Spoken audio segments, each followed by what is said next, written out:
और brain tumour की हम बात कर रहे थे, कितना मैक्सिमम कितना बड़ा हो सकता है? देखिए, साइज के हिसाब से डेफिनेटली कुछ सेंटीमीटर्स की हम बात करें, डेफिनेटली 5-10 सेंटीमीटर के भी ब्रेन ट्यूमर्स होते हैं साइजेस में, जो कि एक पूरा का पूरा हाफ ब्रेन भी ऑक्यूपाइड हो जाता है, जिसको हम बोलते हैं राइट ब्रेन, लेफ्ट ब्रेन। तो इतने बड़े से ट्यूमर्स की साइज भी होते हैं। लेकिन जैसे मैंने बताया, ब्रेन ट्यूमर के साइज से इंपॉर्टेंट होता है ब्रेन ट्यूमर किस जगह पे है, सबसे इंपॉर्टेंट। हम उस जगह को इसलिए इंपॉर्टेंट बोलते हैं बिकॉज एक लेफ्ट ब्रेन में ट्यूमर है, एक राइट ब्रेन में ट्यूमर है। राइट ब्रेन ट्यूमर की सर्जरी बहुत रिलेटिवली आसान होती है compare to left brain of tumour, because left brain हमारा एक वेरी इंपॉर्टेंट स्ट्रक्चर है। वहां पे जो सेंटर्स हैं वो ज्यादा इंपॉर्टेंट सेंटर्स हैं कंपेयर टू राइट ब्रेन में।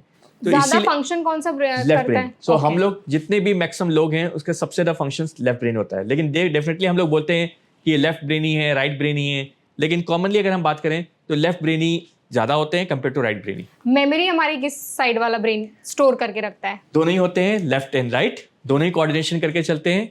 हमारे अलग अलग सेंटर्स होते हैं मेमोरी के, शॉर्ट टर्म मेमोरी के अलग सेंटर्स होते हैं, लॉन्ग टर्म मेमोरी के अलग सेंटर्स होते हैं। लेकिन डेफिनेटली लेफ्ट एंड राइट दोनों के फंक्शंस एकदम जरूरी हैं किसी भी पेशेंट के लिए, किसी भी व्यक्ति के लिए। ओके डॉक्टर, जब हम ऑपरेशंस की बात कर रहे थे, आप जब ट्यूमर्स को ऑपरेट, जो सर्जन्स होते हैं जब ट्यूमर्स को ऑपरेट करते हैं, क्या मेमोरी लॉस भी होता है? बिकॉज आप एक पार्ट को कट कर रहे हो ब्रेन के, तो मेमोरी लॉस होता है? देखिए, ये जो पोस्ट सर्जिकल कॉम्प्लिकेशंस हम लोग जब भी किसी को बताते हैं 5 to 10% में डेफिनेटली होता है। पेशेंट की बिहेवियरल प्रॉब्लम्स, कॉग्निटिव प्रॉब्लम, भूलने की प्रॉब्लम, चलने में थोड़ी दिक्कत आना, ये 5 से 10% में होती है, बट ये कुछ टाइम के लिए रहती है। आज के डेट में अच्छी चीज़ क्या है कि जब भी किसी की हम सर्जरी करते हैं तो एक तो बहुत लंबा स्टे नहीं रहता। दूसरा, जब हम पेशेंट की सर्जरी करते हैं, जब हम पेशेंट को भेजते हैं तो हमारे पास बहुत ऑप्शंस हैं। हमारे पास थेरेपीज़ है, रिहैब थेरेपीज़ है, हमारे पास कॉग्निटिव थेरेपीज़ है, जिसके हेल्प से हम लोगों की ये सारी प्रॉब्लम्स काफ़ी हद तक कंट्रोल हो जाती है। पेशेंट को पता होता है कि उसको मेमोरी लॉस हुआ है? पेशेंट को डेफिनेटली पता होता है। पेशेंट की जो दिनचर्या है उसको लगता है कि यार ये दिनचर्या जो स्मूथली मैं पहले कर पा रहा था वो मैं स्मूथली नहीं कर पा रहा हूँ। जो अपनी लाइफस्टाइल है वो थोड़ी सी उसको लगती है फ़र्क, बट वो कुछ टाइम के लिए रहती है। अब कुछ टाइम के बाद वो चीज़ें एकदम वैसी हो जाती है जैसे वो पहले रहता था। ओके ब्रेन ट्यूमर को मेडिकेशन से ठीक नहीं किया जा सकता? देखिए, एकदम किया जा सकता है। आज के डेट में जिस एरा में हम लोग हैं, कुछ ब्रेन ट्यूमर्स हैं जिसको हम लोग टारगेटेड थेरेपीज यूज़ करते हैं, इम्यूनोथेरेपीज यूज़ करते हैं। कुछ ट्यूमर्स हैं जिसको हम लोग कहते हैं सीएनएस लिम्फोमा।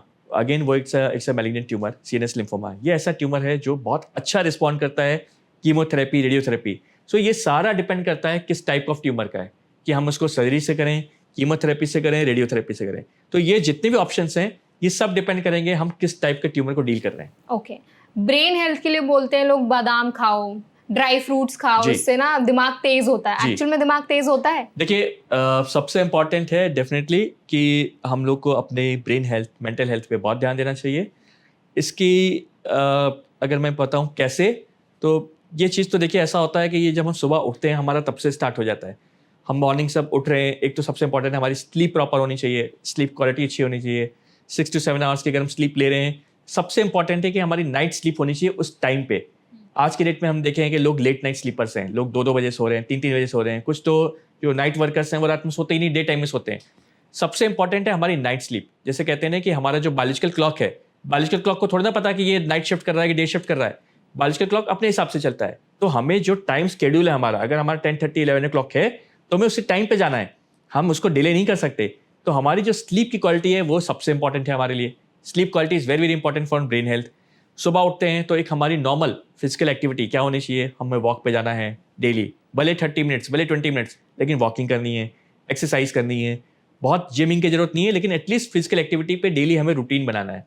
हेल्दी खाना है, जो कुछ भी खाओ, चाहे ग्रेन्स खा रहे हो, चाहे आप नट्स खा रहे हो, चाहे आप लीफी वेजिटेबल्स खा रहे हो, चाहे आप नॉनवेज खा रहे हो, बट जो भी खाओ एक हेल्दी डाइट हो, जिसपे कंप्लीट डाइट जिसको कहते हैं। तो ये कई ऐसे फैक्टर्स हैं जिस पे हमें बहुत ध्यान देना है। अगर हम आज की बात करें टेक्नोलॉजी की, लोग सिस्टम के आगे बहुत देर तक बैठे हैं, सुबह से शाम तक बैठे हैं। उनको भी मैं एडवाइस यही देना चाहूँगा कि कोशिश यही करें कि सिस्टम के आगे एक लंबा ना बैठा करें। कोशिश यह करें, हमें ब्रेक लेना है। हर 20 मिनट्स के बाद एटलीस्ट 20 सेकंड्स के लिए ब्रेक लेना बहुत ज़रूरी है। इसलिए ज़रूरी है बिकॉज जितना हम विजन सामने हम सिस्टम के रहेंगे, हमारे कहीं ना कहीं चीज़ें, हमारी इम्पैक्ट ब्रेन को ही पड़ता है।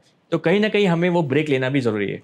डॉक्टर, आपने स्क्रीन की बात की कि लैपटॉप्स आजकल हम बहुत यूज करते हैं, फोन्स का बहुत यूज करते हैं, क्या इनसे भी ब्रेन ट्यूमर होने का रिस्क रहता है? देखिए, ये ना कुछ पहले के मिथ्स थे कि इन सब चीज़ों से ब्रेन ट्यूमर्स होते हैं, बट काफ़ी स्टडीज़ हुई हैं इन पे। कुछ लंबी स्टडीज़ भी हुई हैं, मल्टी इंटरनेशनल स्टडीज़ भी हुई हैं, जिसमें साफ कहा गया है, इवन WHO ने भी कहा है कि डेफिनेटली चाहे वो हम लोग फ़ोन यूज़र्स हैं, चाहे वो हम लोग फ़ोन टावर्स हैं, उनसे ब्रेन ट्यूमर्स के खतरे बढ़ते नहीं हैं। बट डेफिनेटली हमें ये बहुत ज़रूरी है ध्यान देना कि हमारा फ़ोन यूसेज लिमिट में होना चाहिए, लंबा नहीं होना चाहिए। इसका ये मतलब नहीं कि ब्रेन ट्यूमर नहीं हो सकता तो हम बहुत एंडलेस यूज़ कर रहे हैं। डेफिनेटली कंट्रोल होना चाहिए। क्यों इंपॉर्टेंट है? बिकॉज कहीं ना कहीं इन सब चीज़ों से जो हमारा अपना मेंटल हेल्थ वो हमारा ख़राब होता है, क्योंकि हम कम्युनिकेशन कर नहीं पा रहे हैं। हम जितना फ़ोन पे लगे हैं, हम आपस में कम्युनिकेट नहीं कर पा रहे हैं। और कम्युनिकेशन इसलिए बहुत ज़रूरी है हमारे अपने मेंटल हेल्थ के लिए। आपने मेंटल हेल्थ की बात की, क्या स्ट्रेस, एंजाइटी, डिप्रेशन जैसी चीज़ें भी ब्रेन ट्यूमर को ट्रिगर करती हैं? नहीं। स्ट्रेस, एंजाइटी, डिप्रेशन ये ब्रेन ट्यूमर को ट्रिगर नहीं करती, बट ये अपने में एक बड़ी बीमारी है। इसलिए बड़ी बीमारी है बिकॉज कई बार हमें पता नहीं होता कि हम इस सब सिम्टम से जूझ रहे हैं। लोगों को स्ट्रेस है, लोगों को एंजाइटी है, लोगों को पता ही नहीं होता। कितने लोग आते हैं वो कहते हैं कि हमारा काम में मन नहीं लग रहा, हमारी नींद गड़बड़ हो गई है, हम सो नहीं पा रहे हैं। जब हम उनसे हिस्ट्री लेते हैं पता चलता है कि पेशेंट को डिप्रेसिव सिम्टम्स है। डिप्रेशन का एक कॉमन सिम्टम है नींद ना आना, जो लोगों को पता ही नहीं है। लोगों को लगता है कि नींद नहीं आ रही है तो ये नींद की प्रॉब्लम है, बट असल में वो वजह होती है डिप्रेशन। तो जब भी इस तरह के सिम्टम्स आए किसी को, तो सबसे ज़्यादा जरूरी है कि एक न्यूरोलॉजिस्ट से मिलें, ताकि उनको पता हो कि इन तरह के सिम्टम्स अगर आ रहे हैं तो तुरंत उनको क्या दवाइयाँ शुरू करनी है, वजह क्या है, ताकि ये सारी चीज़ें कंट्रोल हो सकें। सर, आपने कहा कि एक न्यूरोलॉजिस्ट से मिलना बहुत ज़रूरी होता है। कब एक न्यूरोलॉजिस्ट से मिलना है, कब एक साइकेट्रिस्ट से मिलना है? क्योंकि लोग बहुत कंफ्यूज रहते हैं इस चीज़ के लिए। देखिए, न्यूरोलॉजिस्ट ओवरऑल जो मेंटल हेल्थ होता है, चाहे वो कॉग्निशन हो, चाहे वो बिहेवियर हो, चाहे वो बैलेंसिंग चीज़ें हो, बिकॉज ब्रेन इतना कॉम्प्लेक्स ऑर्गन है, उसके फंक्शंस बहुत अलग अलग है।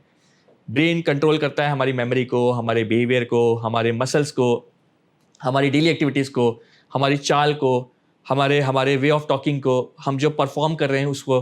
कहीं पे भी आपको लगता है कि इन सब चीज़ों में इफेक्ट हो रहा है, चाहे वो हमारी वॉकिंग हो, चाहे हमारी पकड़ हो, हमें सुनपन हो, हमें स्लो चल रहे हैं, हम गिर रहे हैं चलते चलते, हमारी याददाश्त में कमी हो रही है, हम भूल रहे हैं, हमारे हेडेक्स हैं, हमारे कुछ गंभीर स्ट्रोक्स जैसे सिम्टम्स हैं, ये सारी चीज़ें न्यूरोलॉजिस्ट कंट्रोल करता है। ये सारी प्रॉब्लम्स न्यूरोलॉजिस्ट देखता है। साइकेट्रिस्ट देखता है मेनली बिहेवियरल प्रॉब्लम को। बिहेवियरल प्रॉब्लम मान लो आपको डिप्रेशन सिम्टम्स हैं, आपको लग रहा है कि आप लोगों से बात नहीं कर पा रहे हो, आपको लग रहा है कि मेरे को डर है, मेरे को फोबिया है लोगों के बीच में जाने का, मेरे को एक क्राउडेड प्लेस में जाने में डर लगता है, मेरे को एक आइसोलेशन में रहने का मन करता है, ये बिहेवियरल सिम्टम्स होते हैं। ये बिहेवियरल सिम्टम्स के लिए एक साइकेट्रिस्ट से मिलना चाहिए। डॉक्टर, क्या ब्रेन ट्यूमर को प्रिवेंट किया जा सकता है? देखिए, ब्रेन ट्यूमर को प्रिवेंशन के लिए सबसे मूल मंत्र यही है कि जो हमारी नॉर्मल लाइफ है, जो हमारी फिजिकल एक्टिविटीज़ है, उस पर हम स्टक रहें। वो एक नॉर्मल एक्टिविटीज़ हमें फॉलो करना चाहिए।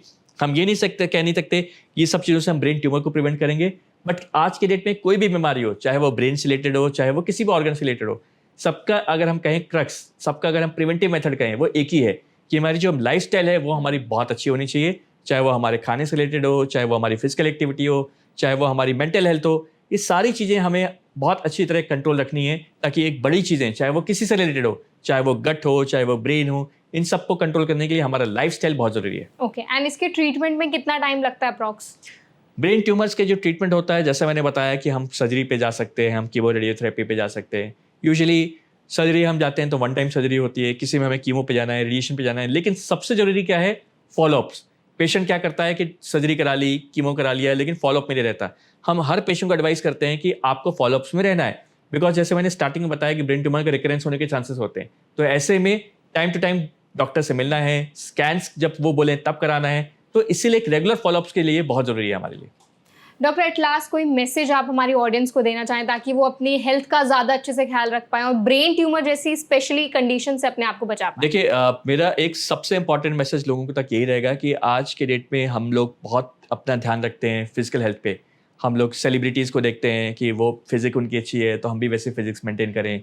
हम जिम जा रहे हैं, हम अपने फिजिक पे ध्यान दे रहे हैं, लेकिन लोग इग्नोर कर रहे हैं अपने मेंटल हेल्थ पे। तो कोशिश यही करनी है कि जितनी हमारे लिए फिजिकल हेल्थ इंपॉर्टेंट है, उससे कई ज़्यादा हमारे लिए मेंटल हेल्थ इंपॉर्टेंट है। तो मेंटल हेल्थ पे ध्यान देना चाहिए। हमने बहुत से पेशेंट्स हमारे पास आते हैं जो इनकी फिजिक्स मतलब बहुत अच्छी रहती है, लोग एकदम हट्टे कट्टे हैं, लेकिन वो परेशान है। क्यों परेशान है? बिकॉज वो मेंटल हेल्थ से परेशान है। वो अपनी जो बातें हैं वो लोगों तक शेयर नहीं कर रहे हैं, वो अपने में रखे हुए हैं। उनको लगता है कि मुझे शर्म आएगी अगर मैं किसी को ये बातें बोलूंगा, लोगों को लगेगा यार ये इतना हट्टा कट्टा हो कि इसको ये कैसे बातें कर रहा है। तो लोगों को पता होना चाहिए कि health is not only the physical health but it's also the mental health. तो कभी भी किसी को प्रॉब्लम होती है अपने मेंटल हेल्थ की, तो तुरंत किसी से शेयर करें, अपने घर वालों से शेयर करें, बिकॉज वो सबसे पहले हैं जो आपको सुन सकते हैं। डॉक्टर से कंसल्ट करें। Time is a very important for any problem in the brain. Time से रहते हुए अगर हम सिम्टम्स को पहचान सकते हैं, ट्रीट कर सकते हैं, तो एक बड़ी बीमारी से बच सकते हैं। बड़े लंबे टाइम का जो ट्रीटमेंट है उससे हम बच सकते हैं। बट सबसे इंपॉर्टेंट है अर्ली छोटे छोटे सिम्टम्स हैं उसको पहचानें और तुरंत डॉक्टर्स न्यूरोलॉजिस्ट से कंसल्ट करें।